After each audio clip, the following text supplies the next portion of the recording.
Bonjour tout le monde, bienvenue à Qu'est-ce qui mijote? Joyeuse fête, Laurence. Joyeuse fête, Martin! C'est le fun, ça. Oui, absolument. Aujourd'hui, on a décidé de vous proposer, pour l'occasion évidemment, des recettes que vous allez reconnaître parce qu'elles sont traditionnelles, mais vous allez comprendre qu'on fait jamais rien comme tout le monde. Alors, elles sont présentées avec une petite twist moderne. On les actualise. Alors, nous allons faire une couronne de porc farcie. Voici les ingrédients dont on aura besoin. Alors, ça vous prend une couronne de porc. Vous aurez également besoin de 3/4 de cuillère à thé de sel, 3/4 de cuillère à thé de poivre noir, une tasse et demie d'eau, 3 tasses et quart de jus de pomme, 1/4 de tasse de beurre, 2 pommes gala, une tasse de mélange montagnard grossièrement haché, 3 cuillères à soupe de farine, 2 cuillères à soupe de moutarde de Dijon au miel, 2 cuillères à soupe de persil frais haché et 2 paquets de mélange à farce réduit en sodium pour poulet. On va être prêt à commencer à cuisiner, mais nous, on a commencé. On a pris un petit peu d'avance, je dois peu. vous dire. On a fait cuire la couronne de porc. Mais je vais vous dire d'abord, comment est-ce qu'on fait ça, une couronne de porc? On va voir son boucher et on lui dit... C'est comme ça qu'on fait ça. Préparez-moi une couronne de porc. C'est très simple, en fait. C'est 2 carrés de porc de 6 à 8 côtes que le boucher va coller ensemble et ficeler ensemble en forme de couronne. Alors, on fait cuire ça pendant 2 heures à 350 degrés. 2 heures.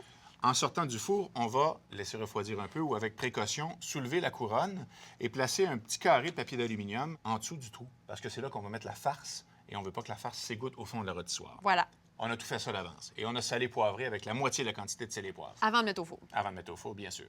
Alors ça, C'est fait. on peut mettre ça de côté. On a des pommes à couper.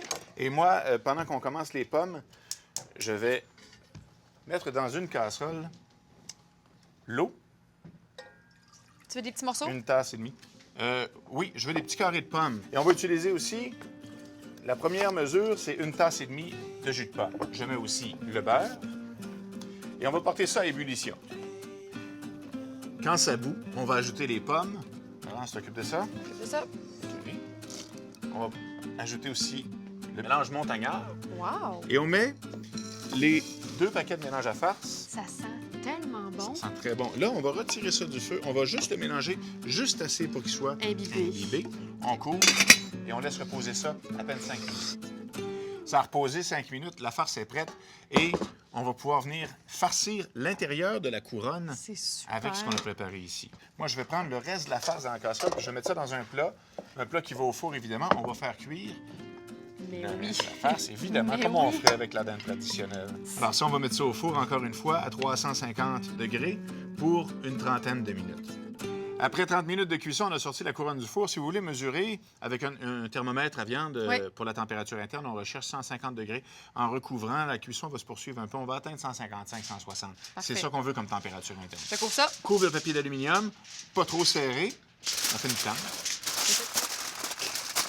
On a Réserver On a le transféré, jus. en fait, dans une tasse à mesurer, tout le jus de cuisson qu'il y avait dans le rôtissoir. Vous pouvez voir qu'il y a une espèce de couche. Le gras remonte à la surface Ouais. dans la tasse à mesurer. On a besoin de ce gras-là pour faire notre sauce. Oh yeah. Alors, dans le rôtissoir qu'on met sur le rond, Oui. on va prendre 2 cuillerées à soupe du gras en écumant sur le dessus. Et s'il y avait plus que 2 cuillerées à Oh. soupe, on va tout simplement se débarrasser du gras. Laurence, on va mettre aussi la farine et la moutarde tout de suite là-dedans. Et là, je vais remuer ça en cuisant pendant 1 minute.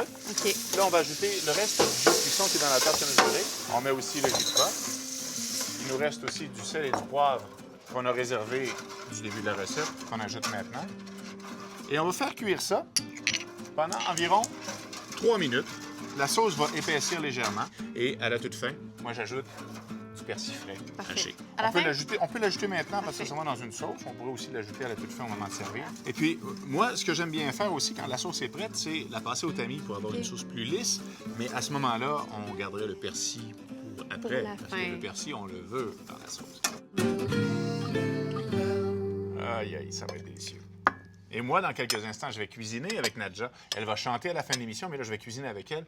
On va faire ensemble un gâteau trésor double chocolat. Ça va être notre dessert et c'est quelque chose de vraiment très bon. Laurence, des commentaires? Délicieux. C'est tendre, là. La sauce est vraiment excellente. Vraiment excellente.